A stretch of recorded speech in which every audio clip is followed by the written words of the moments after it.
মৰমৰ ছাত্ৰ ছাত্ৰীসকল, মোৰ ক্লাছলৈ স্বাগতম। আজি তোমালোকৰ চেপ্টাৰ 8 জীৱই কেনেকৈ বংশ বিস্তাৰ কৰে এইটো পাৰ্টৰ ভিতৰুৱা প্ৰশ্ন আৰু লাষ্ট 10 ইয়াৰ্ছ মানে লাষ্ট 10 বছৰত তোমালোকৰ কোশ্চিন বেংকৰ চোৱা কোশ্চিন বেংক 2025 তোমালোকৰ 25 লাষ্ট 10 ইয়াৰ্ছৰ কোশ্চিন বিলাক মই সলভ কৰি দিছো। ঠিক আছে, তোমালোকে ভিডিঅটো শেষলৈকে চাই থাকিবা।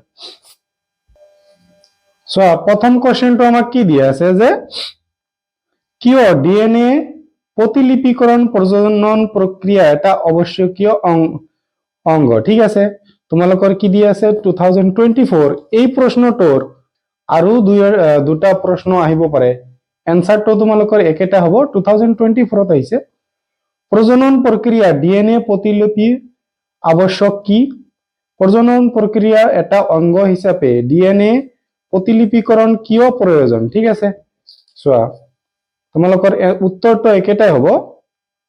প্ৰজনন প্ৰক্ৰিয়াত ডিএনএ তোমালোকৰ এইটো ডিএনএ প্ৰতিলিপিৰ আৱশ্যক সমূহ হ'ল তোমালোকৰ পিতৃ মাতৃৰ পৰা সন্তান তোমালোকৰ সন্তানৰ চাৰিত্ৰিক বৈশিষ্ট্য বহনৰ বাবে আৱশ্যক হোৱা তথ্য বহন কৰে। ঠিক আছে, ডিএনএ তোমালোকৰ কি কৰে পিতৃ মাতৃৰ পৰা সন্তানলৈ চাৰিত্ৰিক বৈশিষ্ট্য বহন কৰে। 2 নম্বৰত কি আছে তোমালোকৰ 2 নম্বৰত দিয়া আছে যদি তথ্যৰ পৰিৱৰ্তন ঘটে তেন্তে ইয়াৰ ফলত পৰিৱৰ্তন বৈশিষ্ট্যৰ সূচনা কৰিব। আনকি দৈহিক গঠনৰ বিসংগতিও হ'ব পাৰে যাক জিনীয় বিসংগতি বুলি জনা যায়। ইয়াতে তোমালোকৰ এটা কোশ্চেন পাই গলা যে জিনীয় বিসংগতি কি হয়, এইটো ইয়াৰ পৰা তোমালোকে চাব পাৰি আছে। ঠিক আছে, 3 নম্বৰত কি কৰে পিতৃ মাতৃৰ নিচিনা বৈশিষ্ট্যৰ অধিকাৰী সন্তানলৈ মানে সন্তানৰ পূৰ্বৱৰ্তী সন্তানলৈ উৎপত্তি কৰে। ঠিক আছে, ইয়াৰ পৰা তোমালোকে দুটা বস্তু জানি লবা, ডিএনএ আৰু আৰএনএৰ ফুল ফৰ্ম ডাইঅক্সো ৰাইবো নিউক্লিক এসিড আৰু এইটো হল ৰাইবো নিউক্লিক এসিড। তোমালোকে দুটা জানি লবা, ডাইঅক্সি ৰাইবো নিউক্লিক এসিড। ঠিক আছে, নেক্সট কোশ্চেনটো কিছুমান এককোষী জীৱৰ নাম। এককোষী জীৱৰ নাম তোমালোকে এইটো এমসিকিউ হিচাপে আহিব পাৰে, এমিবা প্যাৰামেচিয়াম। ঠিক আছে, তাৰপিছত লেইচমেনিয়া প্লাজমোডিয়াম। ঠিক আছে, এইবিলাক এককোষী যোগ। চোৱা এইটোৰ আৰু এটা কলেৰা জ্বৰৰ তোমালোকৰ ভাইৰাছ, এইটো হল মেলেৰিয়াৰ ভাইৰাছ। তোমালোকৰ এমসিকিউ আহিব পাৰে। এককোষী জীৱৰ 4টা নাম লিখি দিছো, তাৰ আৰু লাইচোমেনিয়া কি হয় কলা জ্বৰ হোৱাত বেক্টেৰিয়া, এইটো হল তোমালোকৰ মেলেৰিয়াৰ বেক্টেৰিয়া। ঠিক আছে, এতিয়া নেক্সট কোশ্চেনটো দ্বিখণ্ডন বা বিভাজন কি? এককোষী জীৱই কোষৰ দ্বিখণ্ডন বা বিভাজন প্ৰক্ৰিয়াৰ নতুন প্ৰজন্মৰ সৃষ্টি কৰে। ঠিক আছে, এককোষী জীৱবোৰে কেনেকৈ নতুন প্ৰজন্মৰ সৃষ্টি কৰে? এককোষী জীৱই কোষৰ দ্বিখণ্ডন বা বিভাজন প্ৰক্ৰিয়াৰে নতুন প্ৰজননৰ সৃষ্টি কৰে। ঠিক আছে, তোমালোকে ভিডিঅ ৰখাই কোশ্চেনবোৰ লিখি যাবা। নেক্সট কোশ্চেনটো তোমালোকৰ 17ত 2 মাৰ্কৰ কাৰণে আহিছে, 2 মাৰ্ক। ঠিক আছে, এককোষী জীৱৰ বিভাজন পদ্ধতি বৰ্ণনা কৰা। এককোষী জীৱই কোষৰ দ্বিখণ্ডন বা বিভাজন প্ৰক্ৰিয়াৰ নতুন প্ৰজন্মৰ সৃষ্টি কৰে। বহুবিলাক বেক্টেৰিয়া আৰু খাদ্য প্ৰাণীৰ দৰে এককোষী জীৱই অতি সৰলভাৱে কোষটো সমভাৱে দ্বিখণ্ডিত হৈ এই প্ৰক্ৰিয়াটো সমাধা কৰে। চোৱা খাদ্য প্ৰাণী যেতিয়া উদাহৰণ দিব কোৱা তেতিয়া কি হ'ব তোমালোকৰ এমিবা আৰু প্যাৰামেচিয়াম, আৰু বেক্টেৰিয়া যদি নাম হদে তেতিয়া কি হ'ব এককোষী বেক্টেৰিয়া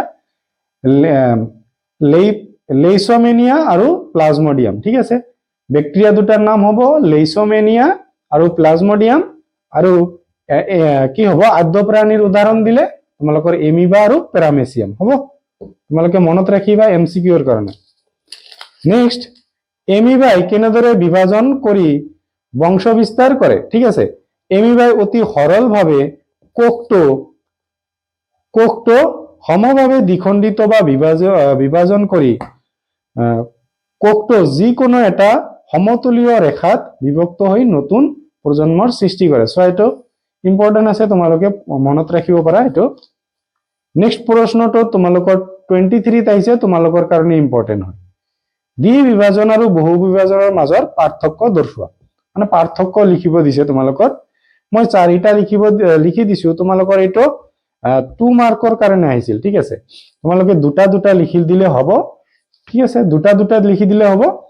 মই 4টা লিখি দিছো এই কাৰণে, তোমালোকে 4টা মনত কৰিলে পৰীক্ষাত যায় এটা দুটা পাহৰি যাবা, সেই কাৰণে 4টা লিখি দিছো, ঠিক আছে।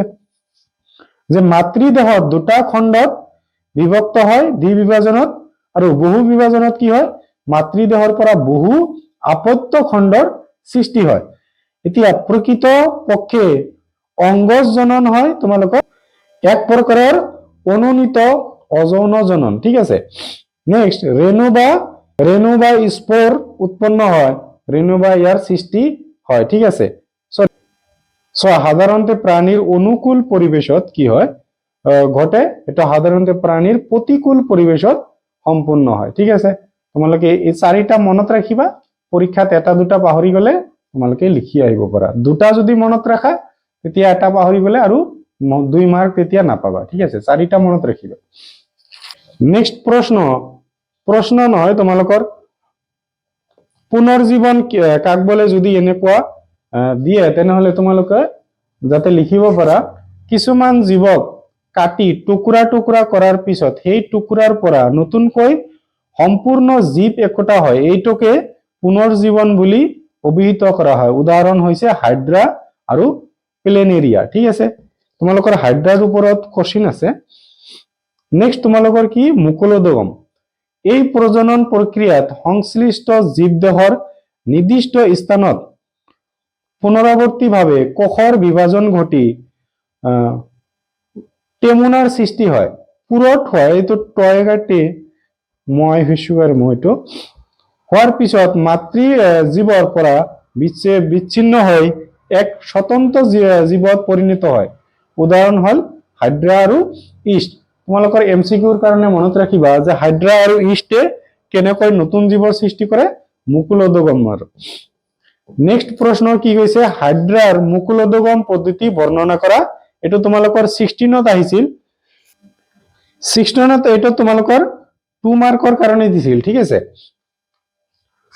হাইড্ৰাবোৰ মুকুলোদগম প্ৰক্ৰিয়াৰ পুনৰ জীৱিত কৰে, ঠিক আছে। হাইড্ৰা মুকুল বিলাক দেহৰ, চোৱা ইয়াতে তোমালোকৰ হাইড্ৰা ইয়াতে হস্ৰই লিখি দিবা। হাইড্ৰাই মুকুল বিলাক দেহৰ এক নিৰ্দিষ্ট স্থানত পুনৰাবৃত্তিভাৱে কোষৰ বিভাজন ঘটি টেমুনাৰ সৃষ্টি হয়। এই মুকুল বিলাকৰ পৰাই সৰু আকাৰৰ হাইড্ৰাৰ সৃষ্টি হয়, আৰু যেতিয়া সিহঁত পুৰঠ হয় তেতিয়া সেইবিলাক মাতৃ হাইড্ৰাৰ পৰা এৰাই আহি নতুন হাইড্ৰাৰ উৎপত্তি কৰে। এইখিনি গোটেইখিনি লিখিলে তোমালোকে 2 মাৰ্ক পাই যাবা, ঠিক আছে। নেক্সট তোমালোকৰ লিখি দিছো আংগিক বিস্তাৰ, ঠিক আছে। উদ্ভিদৰ কিছুমান অংগ যেনে মূল, কাণ্ড আৰু পাত উপযুক্ত অৱস্থাৰ অধীনত নতুন উদ্ভিদলৈ বিকশিত হয়। এই প্ৰক্ৰিয়াক আৰু কৃত্ৰিম উপায়েৰে সম্পূৰ্ণ কৰা হয়, ঠিক আছে। সাধাৰণতে কাটিং তৰপীয়া, চোৱা এইবিলাক তোমালোকে মনত ৰাখিবা, কাটিং তৰপীয়া জোৰা কলম পদ্ধতিৰে আংগিক বিস্তাৰ কৰা হয়। তোমালোকৰ MCQৰ কাৰণে ইম্পৰ্টেন্ট এইবিলাক। কাটিং তৰপীয়া জোৰা কলম পদ্ধতিৰে আংগিক বিস্তাৰ কৰা হয়, ঠিক আছে। যেনে কুঁহিয়াৰ, তোমালোকৰ গোলাপ, আঙ্গুৰ, বাঁহ, কল ইত্যাদি, ঠিক আছে।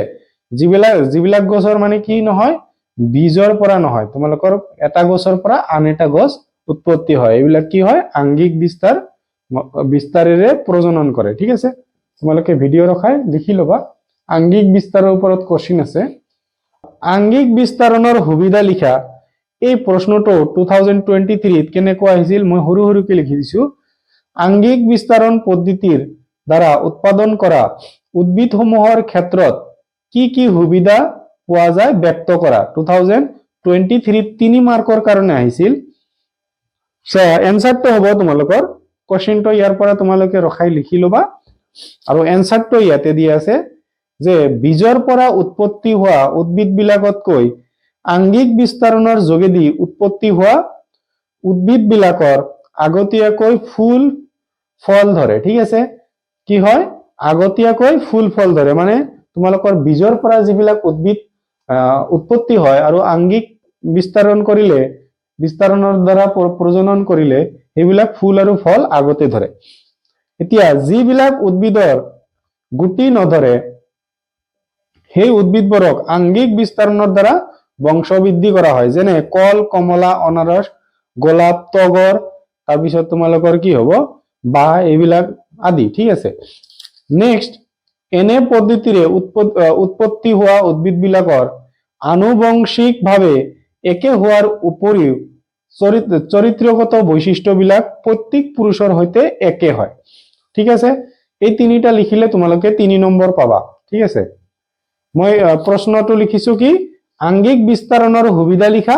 তোমালোকৰ 2023 আহিছিল আংগিক বিস্তাৰণ পদ্ধতিৰ দ্বাৰা উৎপাদন কৰা উদ্ভিদসমূহৰ ক্ষেত্ৰত কি কি সুবিধা পোৱা যায়। ঠিক আছে, নেক্সট প্ৰশ্নটো 2017 আহিছিল তোমালোকৰ 2 নম্বৰৰ কাৰণে, যে উদ্ভিদৰ প্ৰজননকাৰীসকলে ব্যৱহাৰ কৰা কলাকৰ্ষণৰ কৌশল লিখা। ঠিক আছে, কলাকৰ্ষণৰ কৌশল চোৱা, উদ্ভিদে প্ৰজননৰ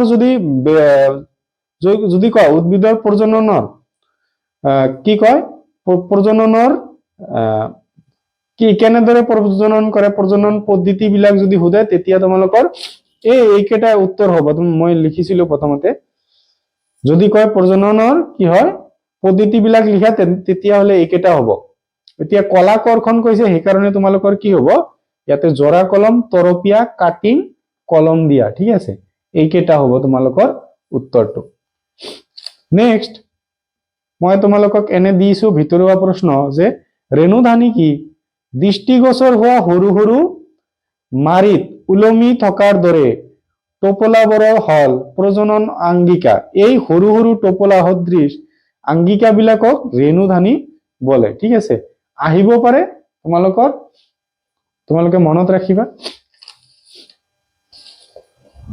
নেক্সট প্ৰশ্নত কি দি আছে, ৰেণুৰ দ্বাৰা বংশ বিস্তাৰ কৰাটো কোনো এক জীৱৰ বাবে কেনেদৰে লাভদায়ক হ'ব পাৰে। ঠিক আছে, ৰেণুৰ দ্বাৰা বংশ বিস্তাৰ কৰাটো কোনো এক জীৱৰ বাবে কেনেদৰে লাভদায়ক হ'ব পাৰে। 20 দিছিল তোমালোকৰ, জীৱই ৰেণুৰ দ্বাৰা বংশ বিস্তাৰ কৰিলে তা তলত দিয়া ধৰণে কি হয় লাভদায়ক হয়। এটা ৰেণুধানীত বহুতো ৰেণুৰ উৎপত্তি হয়। প্ৰতিকূল পৰিবেশত ৰেণুবোৰৰ দীৰ্ঘকাল, চোৱা এইটো কিমান মাৰ্কৰ কাৰণে আহিছিল, 3 মাৰ্কৰ কাৰণে 20 আহিছিল। ঠিক আছে, প্ৰতিকূল পৰিবেশত ৰেণুবোৰ দীৰ্ঘকাল সুপ্ত অৱস্থাত থাকিব পাৰে। অধিকাংশ উদ্ভিদ ৰেণু সৃষ্টিৰ প্ৰতিকূল অৱস্থা অতিক্ৰম কৰে। নেক্সট, অনুকূল পৰিবেশত ৰেণু অংকুৰিত হৈ নতুন উদ্ভিদৰ সৃষ্টি কৰে। এইখিনি লিখি দিবা, তোমালোকে 3 নম্বৰ পাই যাবা। ঠিক আছে, নেক্সট কি তোমালোকৰ যৌন প্ৰজনন নতুনকৈ সৃষ্টি হোৱা প্ৰজননৰ ব্যক্তি বিশেষৰ ক্ৰমোজোমৰ সংখ্যা আৰু ডিএনএৰ পৰিমাণ আগৰ প্ৰজন্মৰ ব্যক্তি বিশেষৰ সৈতে সমভাৱে অটুট থাকে কিয়? চোৱা, এই প্ৰশ্নটো মই বনাই দিছো ভিতৰুৱা কোৱেশ্চন, তোমালোকৰ চাবা যে কাৰণ তোমালোকৰ বহুকোষী জীৱৰ দেহৰ বংশক্ৰম ৰক্ষা কৰা কোষবিলাক ক্ৰমোজোমৰ সংখ্যা আৰু ডিএনএৰ পৰিমাণ আন দৈহিক কোষতকৈ অৰ্ধেক সংখ্যক হয়। ঠিক আছে, সেয়েহে যৌন প্ৰজনন দুজন ব্যক্তি বিশেষৰ পৰা অহা দুটা জনন কোষৰ সংযোজন ঘটি নতুন প্ৰজন্মৰ ব্যক্তি বিশেষৰ সৃষ্টি হয়। ঠিক আছে, আৰু ইয়াতে ইহঁতৰ কি হয় ডিএনএৰ পৰিমাণ আগৰ জন্মৰ ব্যক্তিৰ বিশেষৰ সৈতে সমভাৱে অটুট থাকে। ঠিক আছে, তোমালোকৰ এইটো মই এক্সট্ৰা কোৱেশ্চন দিছো, তোমালোকে ভালদৰে চাই ল'বা। নেক্সট প্ৰশ্নটো তোমালোকৰ 18 আহি গ'ল 3 মাৰ্কৰ কাৰণে। চোৱা, কি হৈছে যে এমিবাৰ ক্ষেত্ৰত কি প্ৰক্ৰিয়াৰ দ্বাৰা প্ৰজনন সংঘটিত হয়। অযৌন প্ৰজনন প্ৰক্ৰিয়াতকৈ যৌন প্ৰজনন প্ৰক্ৰিয়াৰ সুবিধাসমূহ লিখা। ঠিক আছে, তোমালোকৰ যৌন প্ৰজননৰ সুবিধা মই আগতে অলপ লিখি দিছিলো নেকি চাগে। চোৱা ইয়াতেও লিখি দিছো মই যে এমিবাই দ্বিখণ্ডন বা বিভাজন কোষটো যিকোনো এটা সমতলীয় ৰেখাত বিভক্ত হৈ নতুন প্ৰজন্মৰ সৃষ্টি কৰে কি প্ৰক্ৰিয়াৰ দ্বাৰা প্ৰজনন সংঘটিত হয় ঠিক আছে তোমালোকে ইমানখিনি যদি লিখিব নোখোজা তোমালোকে এইখিনি লিখিব পাৰা যে দ্বিখণ্ডন বা বিভাজন এইখিনি লিখি দিবা প্ৰথম 1 নম্বৰৰ এইখিনিৰ কাৰণে এইখিনি 1 নম্বৰ পিছত আছিল 2 নম্বৰ এতিয়া অযৌন প্ৰজনন কেৱল এটা পিতৃ পুৰুষৰ পৰা সন্তান জন্ম হয় আনহাতে যৌন প্ৰজননত পুৰুষ আৰু মহিলা জড়িত থাকে ঠিক আছে অযৌন প্ৰজননত কি হয় পিতৃ পুৰুষৰ পৰা সন্তান তোমালোকৰ জন্ম হয় আনহাতে যৌন প্ৰজননত পুৰুষ আৰু মহিলা দুয়োটা থাকে ঠিক আছে তোমালোকে এটো মনত ৰাখিবা এটো এমসিকিউ হিচাপত তোমালোকৰ দিব পাৰে নেক্সট তোমালোকৰ কি দিয়া আছে যে অযৌন প্ৰজননত হাৰাশাত্মক বা মিয়োসিস কোষ বিভাজন নহয় ই বিবৰ্তন কোনো ধৰণৰ প্ৰভাৱ নেপেলায় ঠিক আছে যৌন প্ৰজননত মিয়োসিস কোষৰ বিভাজন হয় জনন কোষ অযৌন প্ৰজননত হাৰাশাত্মক বা মিয়োসিস কোষ বিভাজন নহয় ই বিবৰ্তন কোনো ধৰণৰ প্ৰভাৱ নেপেলায় ঠিক আছে যৌন প্ৰজননত মিয়োসিস কোষৰ বিভাজন হয় জনন কোষ গঠনত জিনৰ বিনিময় হয় প্ৰাণীবোৰত জিনীয় চৰিত্ৰ পিতৃ আৰু মাতৃতকৈ বেলেগ হয় ঠিক আছে নেক্সট অযৌন প্ৰজনন কাক বলে যি প্ৰজনন পদ্ধতিত মাত্ৰ এটা জীৱৰ পৰা নতুন জীৱৰ সৃষ্টি হয় তাক অযৌন প্ৰজনন বলা হয় ঠিক আছে আৰু যৌন প্ৰজনন কি হয় যি প্ৰজনন পদ্ধতিত নতুন প্ৰজন্মৰ সৃষ্টিৰ লগত দুটা ব্যক্তি জড়িত থাকে তাক যৌন প্ৰজনন বুলি কোৱা হয় ঠিক আছে তোমালোকে এইবিলাক এমসিকিউৰ কাৰণে কনসেপ্ট হিচাপে মনত ৰাখিবা তোমালোকৰ অযৌন প্ৰজনন কি হয় এজন ব্যক্তিৰ থাকে তাতে পুৰুষৰ পৰা হয় এটো যৌন প্ৰজনন কাক বলে তোমালোকৰ দুজন ব্যক্তি থাকিব পুৰুষ মহিলা দুয়োজনে থাকে এতিয়া গুপ্তবীজী উদ্ভিদ ফুল বহন কৰা উদ্ভিদ মানে যিবিলাক গছত তোমালোকৰ ফুল আহে সেইবিলাক গুপ্তবীজী কোৱা হ'ব আৰু ব্যক্তবীজী বা নগ্নবীজী এটো কি হয় ফুল বহন নকৰা উদ্ভিদ মানে যিবিলাক গছত ফুল নাহে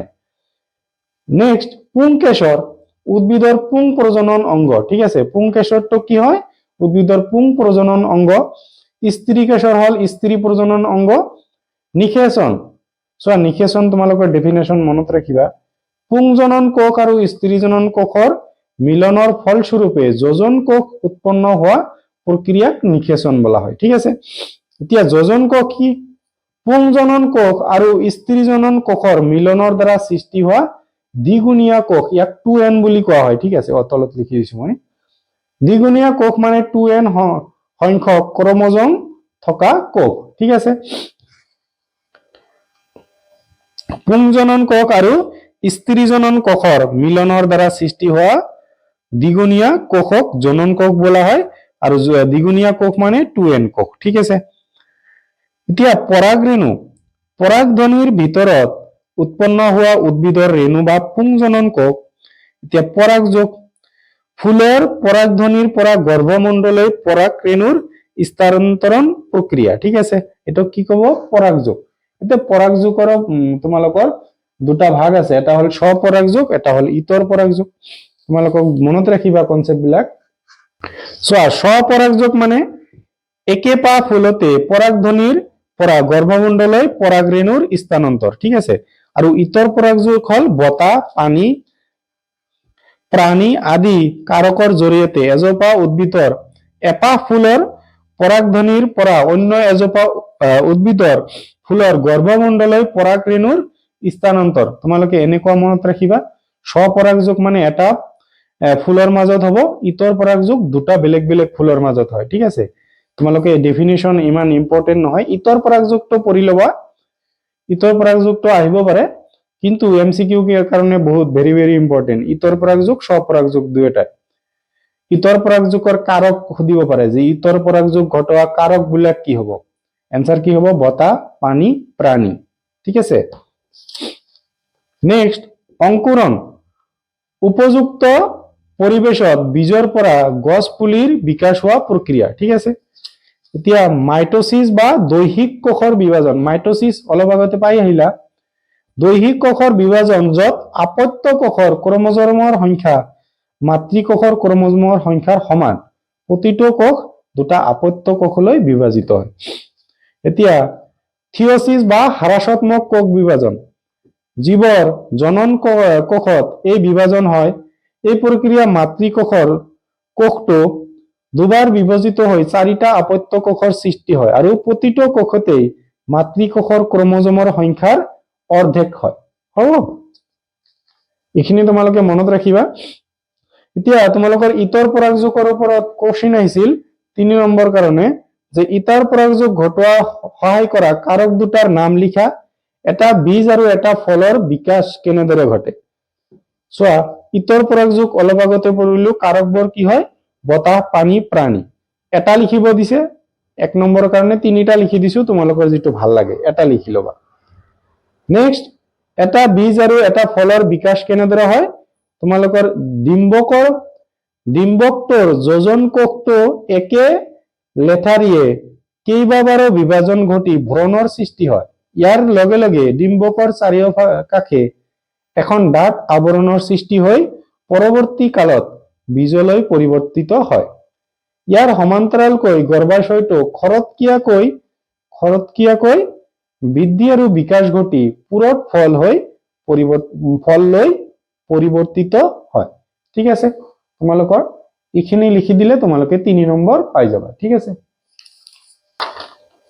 সো নেক্সট প্ৰশ্নটো আমাক কি হৈছে যে স্বপৰাগযোগ কি পৰাগযোজন আৰু নিষেচন মাজত কিবা পাৰ্থক্য আছে নে স্বপৰাগযোগ ইতৰ পৰাগযোগৰ পৰা কেনেদৰে বিসদৃশ ঠিক আছে তোমালোকৰ তিনিটা প্ৰশ্ন দিয়া আছে ইয়াতে মানে 1+1+1 এনেকুৱা দিয়া আছিল 3 চোৱা ফুলৰ পৰাগধনিৰ পৰা গৰ্ভমণ্ডললৈ পৰাগৰেণুৰ স্থানান্তৰ প্ৰক্ৰিয়া কি কোৱা হয় পৰাগযোজন বলা হয় ঠিক আছে পৰাগযোজন আৰু নিষেচনৰ মাজত কি পাৰ্থক্য তোমালোকৰ চোৱা দুটা লিখি দিছো মই এটা লিখিলে হ'ব কোষৰ মিলন নঘটে কোষৰ মিলন চোৱা ইয়াতে দুয়োটাই নঘটে লিখিছো তোমালোকৰ ইয়াতে তোমালোকৰ ঘটে হ'ব ইয়াতে তোমালোকৰ নঘটে ঠিক আছে বতাহ পানী প্ৰাণী আদি বাহ্যিক কাৰকৰ দ্বাৰা সংগঠিত হয় এটো মনত ৰাখিবা কেপ্টেপিনিমৰ দ্বাৰা সংগঠিত হয় কি তোমালোকৰ নিষেচন এতিয়া স্বপৰাগযোগ এটা ফুলৰ মাজত হয় স্বপৰাগযোগ এটা ফুলৰ মাজত হয় আৰু ইতৰ পৰাগযোগ দুটা ভিন্ন ভিন্ন ফুলৰ মাজত হয় তোমালোকৰ স্বপৰাগযোগ আৰু ইতৰ পৰাগযোগৰ দ্বাৰা পৰা কেনেদৰে বিসদৃশ ঠিক আছে তাৰমানে স্বপৰাগযোগ কি হয় এটা ফুলৰ মাজত হয় ইতৰ পৰাগযোগ দুটা ভিন্ন ফুলৰ মাজত হয় ঠিক আছে ইখিনি লিখিলে তোমালোকে 3 নম্বৰ পাবা নেক্সট প্ৰশ্নটো সপুষ্পক উদ্ভিদ কেনেদৰে ফল সৃষ্টি কৰে 2 মাৰ্কৰ কাৰণে আহিছিল 15ত কোশ্চেন বিলাক কৰ পৰা লৈছো মই কোশ্চেন বিলাক তোমালোকৰ এমসিকিউৰ পৰা লৈ কি কোশ্চেন বেংকৰ পৰা লৈছো তোমালোকৰ যিহেতু আছে তোমালোকে মিলাই চাবা আৰু নাই যদি তোমালোকে লিখি লবা চোৱা ডিম্বকটোৰ যোজন কোষটো বিভাজন ঘটি ভ্ৰূণৰ সৃষ্টি হয় ডিম্বকৰ চাৰিওকাষে এখন ডাঠ আৱৰণৰ সৃষ্টি হৈ পৰৱৰ্তী কালত বীজ লৈ তোমালোকৰ পৰিৱৰ্তিত হয় গৰ্ভাশয়টো খৰতকীয়া বৃদ্ধি আৰু বিকাশ ঘটি পুৰত ফল লৈ পৰিৱৰ্তন হয় ঠিক আছে সপুষ্পক উদ্ভিদে কেনেদৰে ফল সৃষ্টি কৰে এইখিনি লিখিলে তোমালোকে 2 নম্বৰ পাই যাবা ঠিক আছে নেক্সট তোমালোকৰ কোশ্চেন তোমালোকৰ দিয়া আছে তোমালোকৰ কিমান মাৰ্কৰ কাৰণে 3 নম্বৰৰ কাৰণে দিয়া আছে অঙ্কুৰণ কি বীজ এটাৰ কোন অংশৰ পৰা ভৱিষ্যত কাণ্ড আৰু ভৱিষ্যতৰ শিপা বিকাশ হয় ইয়াৰ কোন অংশই খাদ্য সঞ্চয় কৰি ৰাখে ঠিক আছে তোমালোকৰ এনসাৰটো হ'ব বীজৰ ভিতৰতে থকা ভ্ৰূণটোৱে ভৱিষ্যতৰ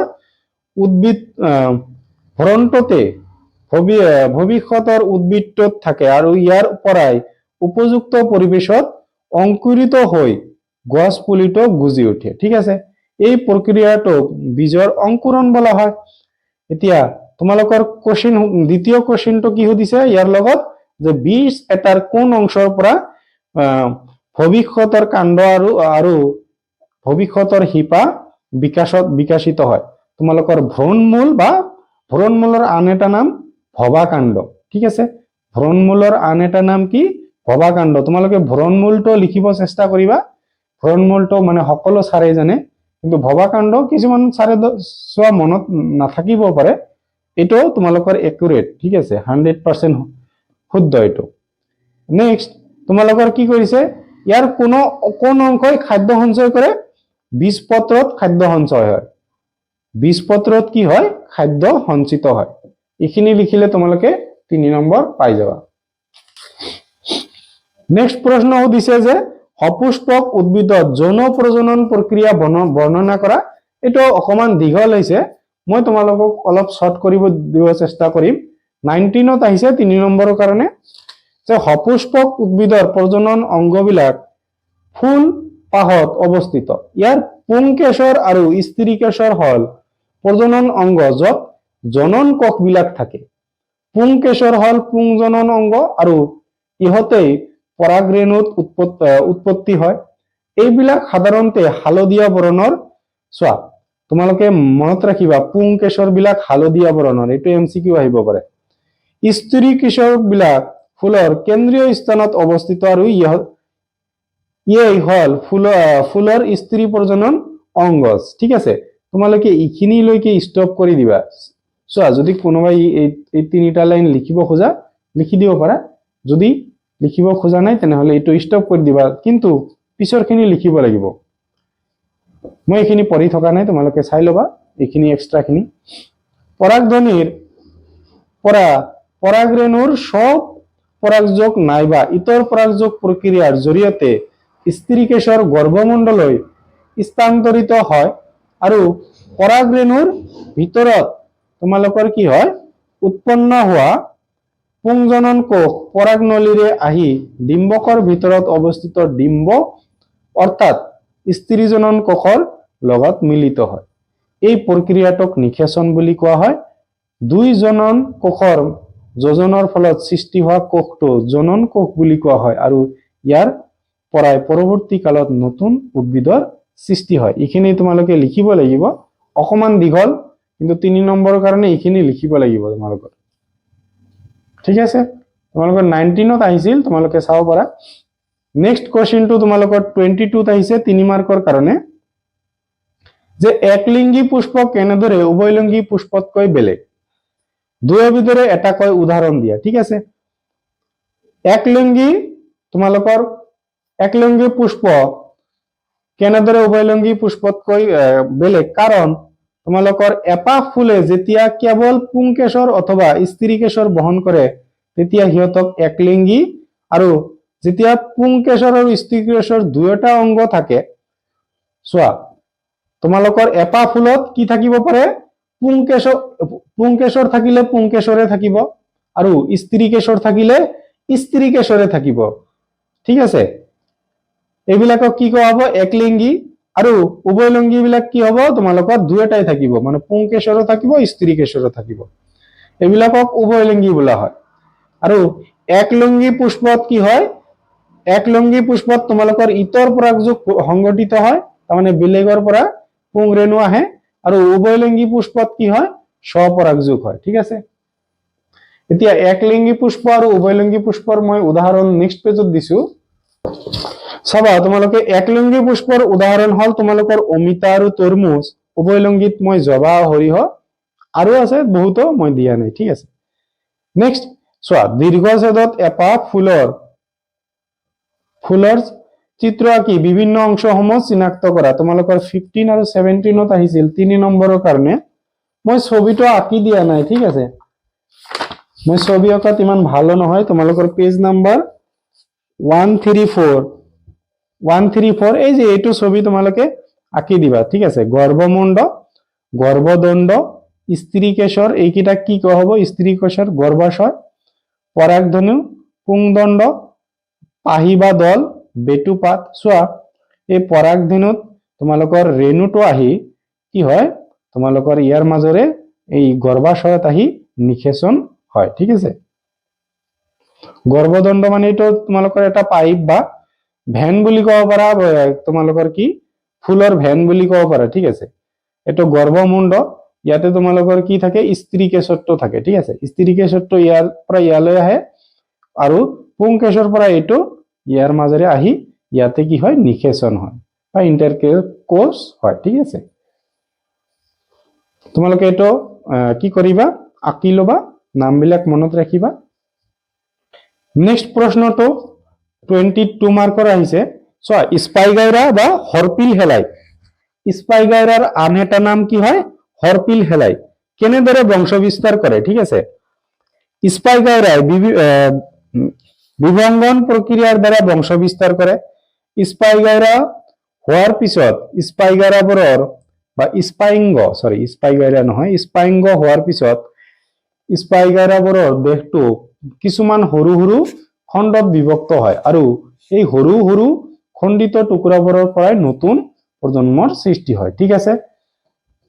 নেক্সট, মানুহৰ স্ত্ৰী জনন তন্ত্ৰৰ এখন চিহ্নিত চিত্ৰ আঁকিব দিছে তোমালোকৰ, আৰু নাম লিখিবা। তোমালোকৰ 17ত আহিছিল, এইটো তোমালোকৰ 3 নম্বৰৰ কাৰণে আহিছিল।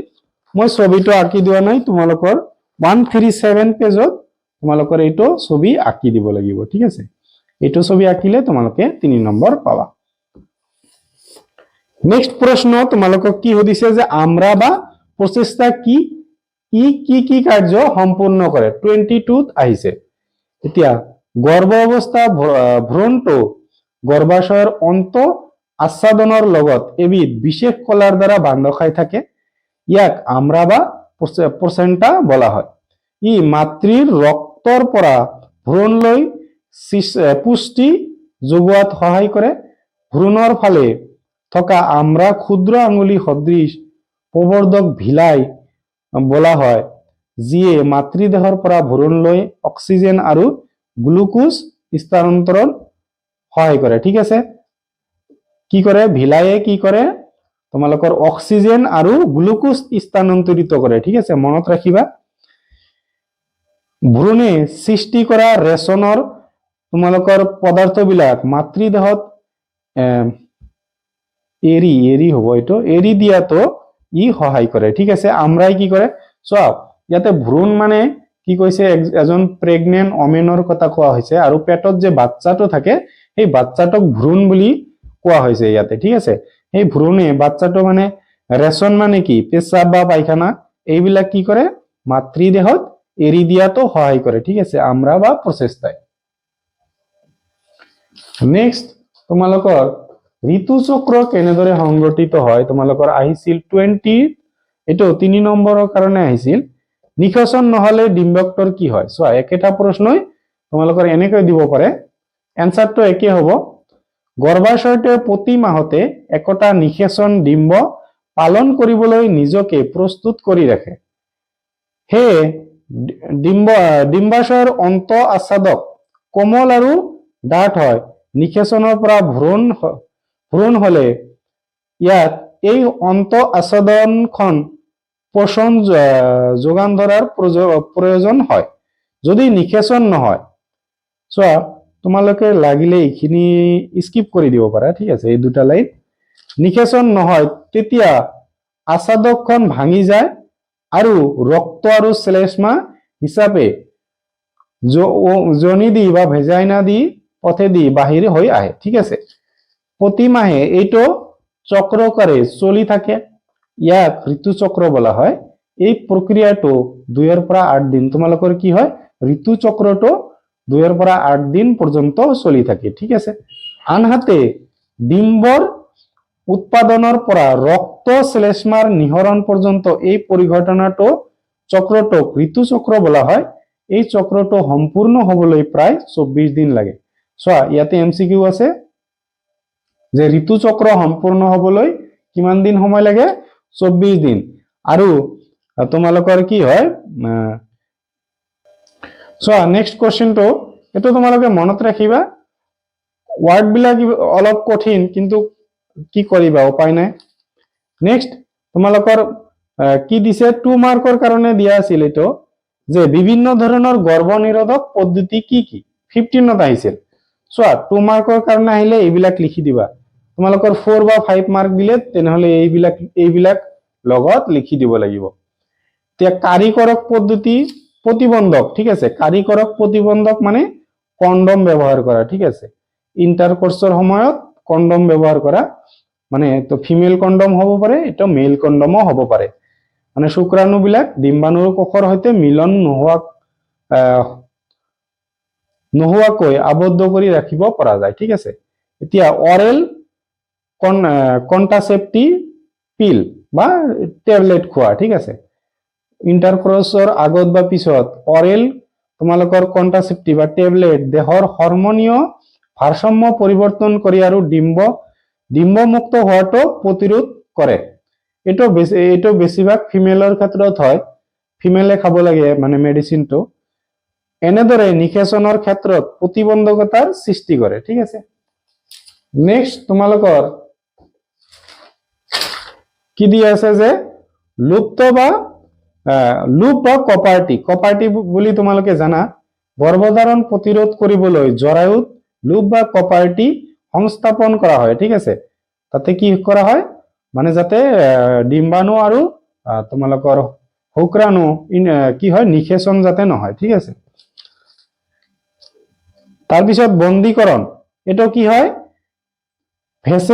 ভেচেকটমি বুলি কোৱা অস্ত্ৰোপচাৰৰ জৰিয়তে, চোৱা ইমানখিনি এইটো লিখিব না, ভেচেকেটমি ইমান টান ৱাৰ্ড মনত ৰাখিব নালাগে। পুৰুষৰ শুক্ৰবাহী নলী বন্ধ কৰি দিয়া হয়, শুক্ৰ সৰবৰাহ বন্ধ কৰা হয়, ঠিক আছে।